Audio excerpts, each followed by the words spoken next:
Bonjour, bienvenue aux Cieux ouverts pour le samedi 20 avril 2024. Aujourd'hui, nous allons parler de votre midi. Avant de commencer, prions, baissons notre tête dans la prière. Notre Dieu qui est aux cieux, nous glorifions ton nom, nous te remercions pour ce jour et cette occasion que nous avons d'étudier ta parole ensemble. Avant de démarrer notre journée, Père éternel, nous venons devant toi et nous demandons que tu transformes notre vie à travers ta parole et cette étude pour aujourd'hui. Au nom de Jésus, nous avons prié. Amen. Donc aujourd'hui, nous parlons sur le sujet votre midi. Notre verset à mémoriser est tiré de 2 Samuel, chapitre 5, verset 4. Et notre passage biblique est le livre d'Ecclésiaste, chapitre 11, de versets 1 à 8. Donc, notre verset à mémoriser nous dit, David était âgé de 30 ans lorsqu'il devint roi et il régna 40 ans.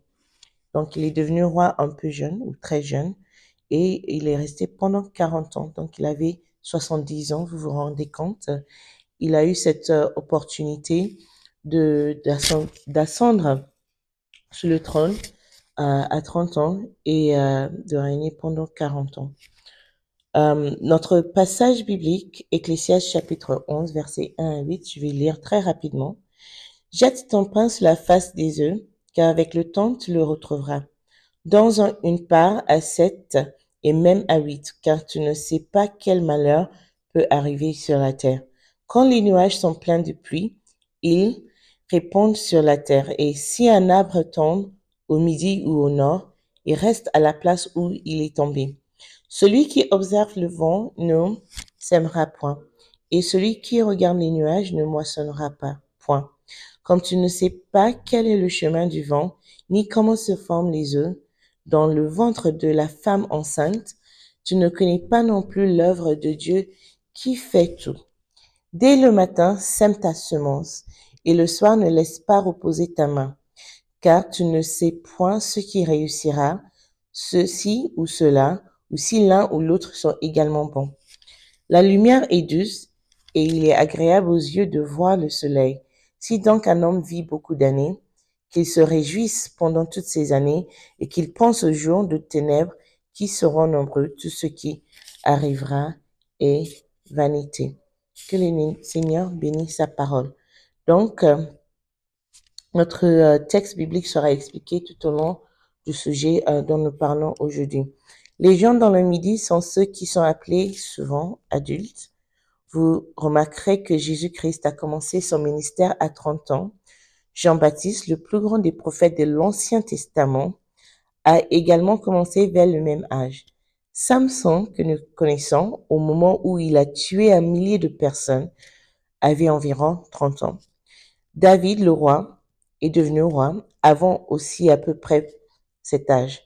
Philippe, quand il convertissait toute la Samarie pour Dieu, était aussi dans la phase de midi de sa vie. Il y a un dicton qui nous dit, il y a dans les affaires humaines une marée montante. Qu'on la saisisse au passage, elle mène à la fortune. Quand la manque, tout le voyage de la vie s'épuise dans les bas-fonds et dans les détresses. Le midi est le moment où la marée monte. Si vous êtes pasteur à cette époque, il n'y a pratiquement aucun sermon que vous prêcherez qui ne sera pas apprécié. Avec très peu d'efforts, l'Église grandit, mais la marée haute ne dure pas éternellement. Si vous manquez cette inondation, vous arriverez à un stade où peu importe à quel point vous prêcherez bien, les gens diront qu'ils ont déjà entendu tout ce que vous aviez à dire. Le midi est probablement ce à quoi Dieu faisait référence quand il a dit dans Ésaïe 60, versets 1 à 5, « Lève-toi, sois éclairé, car ta lumière arrive, et la gloire de l'Éternel se lève sur toi. » Dieu sourit à vos efforts.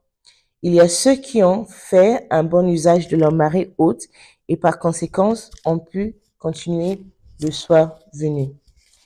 Il y avait un jeune homme que Dieu utilisait pour accomplir des miracles, des signes et des prodiges. Il a prospéré si puissamment qu'il a réservé une suite présidentielle à l'hôtel Charenton en permanence pour lui-même. À cette époque, il voyageait toujours avec 5 voitures Mercedes-Benz. Les plaques d'immatriculation portaient le nom du ministère et chacune était étiquetée ministère 1, ministère 2, ministère 3, etc. Après un certain temps, cependant, la marée a baissé, l'argent a cessé d'affluer, les voitures ont disparu et la police a commencé à le chercher à cause de l'argent qu'il devait à l'hôtel.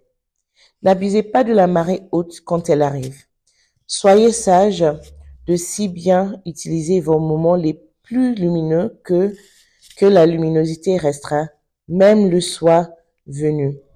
La Bible nous dit aussi qu'il faut chercher le Seigneur tant qu'il y a le temps de le faire. Quand on a encore le temps de le faire, on le trouve dans le livre d'Ecclésiaste. Ça veut dire qu'il y a un moment où ça serait difficile ou presque impossible de le trouver. Donc, ne gaspillez pas vos ressources, ne gérez pas mal votre santé et les relations que Dieu vous envoie. Ce sont quelques-unes des choses qui continueront à vous faire briller le soir venu. C'est comme quand les gens parlent de la chance, il n'y a pas vraiment de la chance. La chance, c'est la préparation et l'opportunité qui se rencontrent.